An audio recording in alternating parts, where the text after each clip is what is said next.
आप सभी को पता है कि अच्छे जुगाड़ और टिप्स देखने हैं तो सबसे बेहतरीन है मेरा चैनल। तो चलिए शुरू करते हैं। एक से बढ़कर एक जुगाड़ और टिप्स आपके लिए लेके आई हूँ, तो वीडियो के एंड तक ज़रूर देखें और लाइक भी ज़रूर करें अगर पसंद आए तो। हम सभी को अचार खाना बहुत ही पसंद होता है और थोड़ा थोड़ा अचार हम एक छोटी डब्बी में निकाल कर रखते हैं, क्योंकि अगर बड़ी डब्बे में हम घड़ी घड़ी हाथ डालते हैं या उसका ढक्कन बार बार खोलते हैं तो उससे अचार ख़राब होता है। अचार को हमें खाने के लिए अंदर चम्मच ज़रूरी चाहिए। हम जनरली दो तरीके के चम्मच है जिन्हें यूज़ करते हैं अचार में डालने के लिए। वो है एक स्टील का, या फिर आजकल आपको पता है प्लास्टिक तो बहुत ही मशहूर है, हर चीज़ में हम प्लास्टिक का इस्तेमाल करते हैं। लेकिन इन दोनों चम्मच को हमें अचार में नहीं रखना चाहिए, भले छोटा डब्बा हो या फिर बड़ा डब्बा। जो हमारे स्टील के चम्मच होते हैं वो अचार में डालने से ख़राब हो जाते हैं। कभी कभी उनमें जंग भी लग जाता है, भले कितनी भी अच्छी क्वालिटी की स्टील हो। और जो प्लास्टिक है वो तो आपको पता है हमें यूज़ करना ही नहीं चाहिए। आप कोशिश करें कि अचार को कांच के डब्बे में रखें और इसके अंदर इन दोनों चम्मच के बजाय आप किसी वुडन का चम्मच रखें। आप सोचेंगे इतना छोटा सा वुडन का चम्मच कहाँ से लाएं, तो आपको पता है आजकल जो वो डिस्पोजेबल चम्मच आते हैं इस तरीके के वुडन के, लकड़ी के, बहुत ही सस्ते होते हैं। एक पैकेट में कितने सारे मिल जाते हैं। मैं इन चम्मच को बहुत सारी चीज़ों में यूज़ करती हूँ। ये थोड़ा सा बड़ा था तो मैंने इसे जार के शेप में कट कर लिया है और अब इसके अंदर मैं इसे डाल रही हूँ। इस वुडन स्पैटुला को यूज़ करके आप अपने स्विच बोर्ड वगैरह भी साफ़ कर सकते हैं। अगर आपको नहीं पता है कैसे तो मुझे कमेंट कीजिए, मैं आपको बताऊंगी कि आप कैसे उसे साफ़ कर सकते हैं। तो अब देख लेते हैं अगली टिप। हम जब भी नेल्स वगैरह काटते हैं तो वो उड़ उड़ के यहाँ वहाँ जाते हैं, आपको पता है। ख़ास तौर पे अगर हमने झाड़ू मार लिया है या फिर कोई खाने की चीज़ आसपास है तो हमें बहुत गंदा लगता है कि ये उड़ के यहाँ वहाँ जा रहे हैं। तो इसका बहुत ही सिंपल और इजी जुगाड़ लेकर आई हूँ। इस तरीके की सेलो टेप आपको ले लेनी है। आप बहुत ज़्यादा मैंने कट कर ली, इतनी ज़्यादा की ज़रूरत नहीं पड़ती है। इसके जो दोनों साइड के हिस्से जहाँ से नेल कटर ओपन होता है वहाँ पे आपको इस तरीके से चिपका देना है। मैंने एकदम ऊपर तक नहीं चिपकाया है, आप चाहें तो थोड़ा सा और ऊपर तक चिपका सकते हैं। ऐसा करने से हम जब भी नेल्स काटते हैं वो टूटते तो हैं लेकिन नेल कटर से उड़कर बाहर नहीं जाते। मैं आपको अभी लाइव यहाँ पे दिखाने वाली हूँ। बहुत ही गंदे और बड़े हो गए हैं मेरी बेटी के नेल्स। जितनी मर्जी सफाई से हाथ रखो तो भी बच्चों के नेल्स तो गंदे रहते हैं। मुझे नहीं पता आपके घर पे कैसे होता है, लेकिन मेरी बेटी तो इस मामले में बहुत ही ज़्यादा आलसी है। अब मैं यहाँ पे नेल्स कट करने वाली हूँ और आप देखेंगे कि नेल्स कोई भी उड़ के बाहर नहीं जा रहा है। और मैं ये भी बताऊँगी कि वो क्यों नहीं उड़ रहा है और वो कहाँ जा रहा है। तो यहाँ पर मैंने एक दो नेल्स कट कर लिए हैं।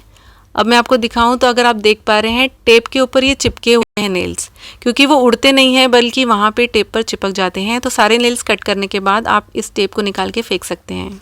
इस तरीके का जो साबुन का रैपर होता है हम जनरली उसे फेंक देते हैं। आज इसके दो बहुत ही बढ़िया यूज़ बताने वाली हूँ और शर्त लगाती हूँ कि आपको दोनों ही चीज़ें बहुत पसंद आएंगी। सबसे पहले तो रैपर के अंदर एक और वाइट कलर का पेपर होता है, उसे आपको फेंकना नहीं है, उसे साइड में रखना है। और जो ऊपर का रैपर है उसे जैसे मैंने फ़ोल्ड किया है आप भी उसी तरीके से फ़ोल्ड करें। और उसके बाद में हम लेंगे डबल साइड टेप। मैं अपने वीडियोस में डबल साइड टेप के बहुत सारे यूजेस बताती हूँ और आपको पता है कि इसके इतने अच्छे अच्छे यूज़ हैं कि आज के बाद आप हमेशा घर में डबल साइड टेप रखेंगे। सिर्फ 10 रुपये की आती है लेकिन इसके यूज़ है ना 100, 200, 1000 से भी ज़्यादा अच्छे होते हैं। तो यहाँ पे मैंने इसे चिपका लिया है। अब बाथरूम के किसी भी टाइल पर मैं इसे इस तरीके से चिपका दूंगी। एक बार चिपकाने के बाद ये बिल्कुल निकलता नहीं है। आप 1 महीना, 2 महीना, 3 महीना इसे ऐसे ही रख सकते हैं। आपको पता है कि बाथरूम में नीचे बाल बहुत जमा हो जाते हैं, हम बाल धोते हैं या कंघी वगैरह करते हैं तो उसे फेंकने के लिए जब कोई जगह नहीं मिलती है ना तो ये बहुत बढ़िया रहता है। और आप सोचेंगे इतनी छोटी सी जगह में कैसे बाल आ जाएंगे।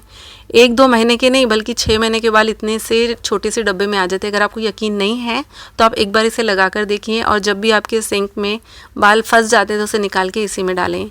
दूसरा तरीका जो मैंने अंदर का रैपर निकाला था जो वाइट कलर का था उसमें बहुत अच्छी खुशबू होती है। तो आप अपने किसी भी कपड़े में उसे इस तरीके से डाल के रख देते हैं तो अगली बार जब भी आप वो कपड़ा निकाल कर पहनते हैं तो बहुत अच्छी खुशबू आती है। जो भी खुशबू आपके साबुन की होगी वो पूरे कपड़े में फैल जाती है। तो आई होप फ्रेंड्स आपको ये टिप भी पसंद आई होगी। इस तरीके की जो गोलियां होती हैं उसमें आपने देखा होगा कि बीच में एक लाइन होती है हाफ करने वाली। वो इसलिए होती है ताकि अगर किसी को आधी ही गोली खानी है तो आसानी से खा सकता है। लेकिन ये जो गोली मेरे हाथ में इसमें ऐसी कोई लाइन नहीं है। ये एंटीबायोटिक गोली है। डॉक्टर ने कहा है कि बच्ची को 3 बार देना है। बड़े तो पूरी एक साथ ले सकते हैं लेकिन छोटे बच्चे पूरी गोली नहीं खा सकते। अब 2 हिस्सों में तो शायद मैं कैसे ना कैसे इसको तोड़ ही लूँ ऐसे दबाकर, लेकिन 3 हिस्सों में इक्वल इस गोली को बांटना बहुत ही मुश्किल काम है। तो यहाँ पे बहुत ही अच्छा जुगाड़ लाई हूँ। चाहे आपको गोली को हाफ करना है, 3 हिस्से में करना है, 4 हिस्से में करना है, आपको बस इसके ऊपर इस तरीके से चाकू रखना है, ये देखिए ऐसे। और उसके ऊपर जो डंडा होता है जिससे हम मसाला वगैरह पीसते हैं या हथौड़ी, उसको इसके ऊपर आपको ऐसे ज़ोर से प्रेस करना है। प्रेस नहीं करना है, मतलब एक शॉट देना है ताकि इजीली टूट जाए। देखिए ऐसे। तो जब भी गोली के आपको 2, 3, 4 या 5 टुकड़े करने हैं तब आप इसका इस्तेमाल कर सकते हैं। छोटे बच्चों को हम पूरी गोली नहीं देते हैं और गोली टूटती नहीं, कोई कोई गोली इतनी कड़क होती है कि हाथों से टूटती ही नहीं है, तब आप इस टिप का इस्तेमाल करके गोलियों को जितने हिस्सों में चाहें बांट सकते हैं। अगर फ्रेंड्स आपको ये टिप्स और ये वीडियोस पसंद आए हैं तो वीडियो को लाइक ज़रूर करें और मेरे चैनल को भी ज़रूर सब्सक्राइब करें ताकि फ्यूचर में भी आप इस तरीके के जुगाड़ देख सकें।